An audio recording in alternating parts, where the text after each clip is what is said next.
নমস্কাৰ বন্ধুসকল, এইটো চাওক যে আজিৰ তাৰিখত আমাৰ লাইফষ্টাইল চেঞ্জৰ কাৰণে কষ্টকাঠিন্য বা ক্ৰনিক কনষ্টিপেশ্যনৰ পেচেণ্টৰ সংখ্যা লাহে লাহে বাঢ়িয়ে গৈ আছে। এই ক্ৰনিক কনষ্টিপেশ্যনে লাহে লাহে মানুহৰ পাইলছ বা হিমৰয়েডছৰ সৃষ্টি কৰিব পাৰে, লগতে এনেল ফিছাৰ, এনেল ফিস্টুলা, এনেল টিয়াৰ এনেকুৱা ধৰণৰ ৰোগীৰ সংখ্যা লাহে লাহে বাঢ়ি গৈছে কনষ্টিপেশ্যনৰ ফলত। আৰু এই ক্ৰনিক কনষ্টিপেশ্যনটো আপোনাক নিৰাময় কৰাটো আপোনাৰ কাৰণে বহুত গুৰুত্বপূৰ্ণ হয়। সো আজি আমি কথা পাতিম আপুনি কেনেকৈ ঘৰুৱাভাৱে প্ৰাকৃতিকভাৱে কনষ্টিপেশ্যন বা কোষ্ঠকাঠিন্যৰ পৰা মুক্তি পাব পাৰিব। লগতে মই কিছুমান মেডিকেশ্যনৰ নাম কম, যিবিলাক অভাৰ দ্য কাউণ্টাৰ মেডিকেশ্যন হয়, যিবিলাক আপুনি সহজতে প্ৰেছক্ৰিপশ্যন নোহোৱাকৈ ফাৰ্মাচীৰ পৰা ল'ব পাৰিব, আৰু এইবিলাক মেডিকেশ্যন গ্ৰহণ কৰি আপুনি ক্ৰনিক কনষ্টিপেশ্যনৰ পৰা চিৰ মুক্তি পাব পাৰিব। সো বলক আমাৰ ভিডিঅ'লৈ লাহে লাহে আগবাঢ়ো। বন্ধুসকল, প্ৰথমতে কৈ লওঁ যে একদম মই কম সময়ত বুজাবলৈ ট্ৰাই কৰিম আপোনালোকক। সো আপোনালোকে ভিডিঅ' স্কিপ নকৰাকৈ শেষলৈকে চাব। যদি ভাল লাগে এটা লাইক মাৰি দিয়ক, আৰু আপোনাৰ ফ্ৰেণ্ডছৰ লগত শ্বেয়াৰ কৰিবলৈ একদম নাপাহৰিব। আৰু যদি আপুনি চেনেলত নতুন হয় তেতিয়াহ'লে ছাবস্ক্ৰাইব কৰিবলৈ একদম নাপাহৰিব। সো প্ৰথমতেই কৈ লওঁ যে কোষ্ঠকাঠিন্য হ'ল এবিধ মাৰাত্মক বেমাৰ। ই আপোনাক লাহে লাহে ডেঞ্জাৰৰ পিনে লৈ গৈ থাকে। কোষ্ঠকাঠিন্যৰ ফলত লাহে লাহে আপোনাৰ পাইলছ বা হিমৰয়েডছ হ'ব পাৰে, তাৰোপৰি এনেল ফিছাৰ, এনেল ফিস্টুলা, এনেল টিয়াৰ এইবিলাক কণ্ডিশ্যন হ'ব পাৰে। কিয়নো যেতিয়া নেকি আমি হাৰ্ড ষ্টল পাছ কৰোঁ, তাত ৰেক্টেল ভেনাছবিলাক বা যিমানবিলাক ভেনাছ কালেকশ্যন আছে তাত প্ৰেছাৰ পৰি ভেনাছ ছিঙি যাব পাৰে ভেইনবিলাক। তেতিয়া আমাৰ হিমৰয়েডছ বা পাইলছৰ লক্ষণবিলাক দেখা দিয়ে। তাৰোপৰিও কেতিয়াবা বহুত হাৰ্ড ষ্টল পাছ কৰাৰ ফলত এনেল মাচুলবিলাক টিয়াৰ হৈ এনেল ফিছাৰ বা এনেল ফিছাৰৰ লক্ষণ দেখা দিব পাৰে, যিটো বহুত পেইনফুল কণ্ডিশ্যন হয়। সো এইবিলাকৰ পৰা মুক্তি পাবৰ কাৰণে আপুনি ক্ৰনিক কনষ্টিপেশ্যনটোক প্ৰিভেণ্ট কৰিবই লাগিব। আৰু আপুনি কনষ্টিপেশ্যন বা কোষ্ঠকাঠিন্যৰ পৰা মুক্তি পালেহে এইবিলাক লক্ষণৰ পৰা আপুনি মুক্তি পাব পাৰিব। সো প্ৰথমতে ঘৰুৱা উপায় আপোনালোকক কৈ লওঁ, তাৰপিছত মই মেডিকেশ্যনবিলাক ক'ম, যিবিলাক আপুনি ফাৰ্মাচীৰ পৰা অতি সোনকালে পাব পাৰিব। প্ৰথম হ'ল যে অলপমান প্ৰত্যেক দিনাই কমচে কম 30 মিনিটমান এক্সাৰচাইজ কৰা।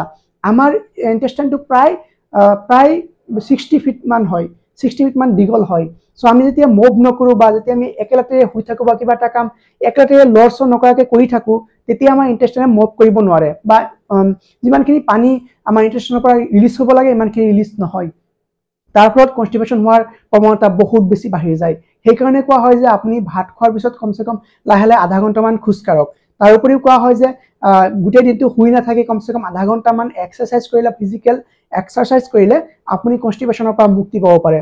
ছেকেণ্ড উপায় হ'ল যে পৰ্যাপ্ত পৰিমাণে পানী পান কৰা। সো আমাৰ ষ্টুল বা আমাৰ শৌচত যিখিনি ষ্টুল মেটেৰিয়েল থাকে, তাত যদি কনষ্টিপেশ্যন হ'বৰ কাৰণে পানী নাথাকিলে এইটো কনষ্টিপেশ্যন হৈ যায়। যেতিয়া পানী পৰ্যাপ্ত পৰিমাণে থাকে, এইটো লুব্ৰিকেট হয়, তেতিয়া কনষ্টিপেশ্যন নহয়। সো সেইকাৰণে কোৱা হয় যে প্ৰত্যেক দিনাই কমচে কম 3 পৰা 4 লিটাৰ পানী পান কৰিব লাগে। তাৰোপৰিও কোৱা হয় যে কনষ্টিপেশ্যনৰ পৰা ক্ৰনিকেলি মুক্তি পাবৰ কাৰণে আপুনি আপোনাৰ খাদ্য তালিকাত 24 ঘণ্টা আপুনি যিমান খাদ্য খায় তাত ডায়েটৰী ফাইবাৰৰ পৰিমাণ বঢ়াই দিয়ক। এতিয়া হ'ল যে ডায়েটৰী ফাইবাৰ থকা খাদ্য কোনবিলাক? কোৱা হয় যে প্ৰত্যেক দিনাই চালাড হিচাপে যিবিলাক খাদ্য খোৱা হয়, এইবিলাক খাদ্য প্ৰত্যেক দিনাই খোৱাৰ পিছত খাব লাগে। যেনেকৈ কোৱা হয় যে তিয়হ, তাৰপিছত হ'ল গাজৰ, মূলা, তাৰপিছত হ'ল আপোনাৰ টমেটো বা বিলাহী। সো এইবিলাক আপোনাৰ খাদ্য খোৱাৰ পিছত কমচে কম 1 বাটিমান এনেকুৱা ধৰণৰ চালাড খাবলৈ ট্ৰাই কৰক। আৰু চালাডবিলাকত বহুত প্ৰচুৰ পৰিমাণে ডায়েটৰী ফাইবাৰ আছে, যি নেকি আপোনাৰ কোষ্ঠকাঠিন্যৰ পৰা মুক্তি দিব পাৰে। সো এতিয়া আমি কথা পাতিম যে কিছুমান মেডিকেশ্যন কিমান আপুনি এইবিলাক কৰাৰ পিছতো আপুনি এইবিলাকটো ঘৰুৱাভাৱে প্ৰয়োগ কৰিলে এইবিলাকৰ পৰা আপুনি ক্ৰনিকেলি মুক্তি পাব পাৰিব, লাহে লাহে মুক্তি পাব। কিন্তু আপুনি ইনষ্টেণ্ট ৰিলিফ কৰিবৰ কাৰণে কি মেডিকেশ্যন গ্ৰহণ কৰিব? সো প্ৰথমতেই কোৱা হয় যে লেক্টোল'জ চিৰাপ আমি দিওঁ পেচেণ্টক। লেক্টোল'জ চিৰাপ হয় যিহেতু আপোনাৰ বডিৰ পৰা পানী এবজৰ্ব কৰি ইণ্টেষ্টাইনত পানীৰ পৰিমাণ বঢ়াই দিয়ে, তাৰ ফলত আপোনাৰ কোষ্ঠকাঠিন্যৰ পৰা মুক্তি পায়। বহুত বেছি দিন হৈ আছে বা আপুনি ইনষ্টেণ্ট প্ৰায় 4-5 দিন ধৰি আপুনি শৌচ কৰাই নাই, তেতিয়াহ'লে আমি গ্লিচাৰিন ছাপোজিটৰী হিচাপে ব্যৱহাৰ কৰোঁ। সো মই আপোনালোকক স্ক্ৰীণত দেখাই দি আছোঁ, এনেকুৱা ধৰণৰ ছাপোজিটৰী দিয়া হয়। এই ছাপোজিটৰীটো আপুনি লেফ্ট ছাইড হৈ আপুনি আপোনাৰ এনেল ৰিজনত প্ৰেছ কৰি কমচে কম 10 মিনিট সময় ৰাখক। প্ৰেছ কৰাৰ লগত সোমাই দিয়াৰ লগে লগে আপোনাৰ হয়তো শৌচ লাগিব পাৰে, কিন্তু আপুনি লগে লগে যাব নালাগে, 10 মিনিটমান ৱেইট কৰিব লাগে। তেতিয়াহ'লে আপোনাৰ মেডিকেশ্যনখিনি ভালদৰে এবজৰ্ব হ'ব আৰু অতি সোনকালে আপুনি পায়খানালৈ যাব। সো এইটো হ'ল যে ইনষ্টেণ্ট ৰিলিফ পাবৰ কাৰণে। আৰু ক্ৰনিক ৰিলিফ পাবৰ কাৰণে আমি লেক্টোল'জ চিৰাপ দিওঁ। সো লেক্টোল'জ চিৰাপবিলাক এনেকুৱা ধৰণৰ আহে। লেক্টোল'জ চিৰাপবিলাক খোৱাৰ পিছত তেনেমেলকৈ খাব লাগে। ভাত খোৱাৰ পিছত ৰাতিপুৱা এবাৰ, ৰাতি এবাৰ তেনেমেলকৈ খাব লাগে। কাৰণ বহুত দিন প্ৰায় 1-2 মাহ মেডিকেশ্যন গ্ৰহণ কৰিলে তাৰপিছত আপুনি যদি খাদ্যৰ কিছুমান পৰিৱৰ্তন আনে আৰু মই যিবিলাক ঘৰুৱা উপায় কিছু এইবিলাক পৰিৱৰ্তন আনে তেতিয়াহ'লে আপুনি ক্ৰনিকেলি কনষ্টিপেশ্যনৰ পৰা মুক্তি পাব পাৰিব। চ' মই ভাবিছোঁ আপোনালোকে বুজিবলৈ ট্ৰাই কৰিছে আৰু মই আপোনাক বুজাব পাৰিছোঁ। ভিডিঅ'টো ভাল লাগিলে লাইক মাৰি দিয়ক আৰু আপোনাৰ ফ্ৰেণ্ডছৰ লগত শ্বেয়াৰ কৰিবলৈ একদম নাপাহৰিব।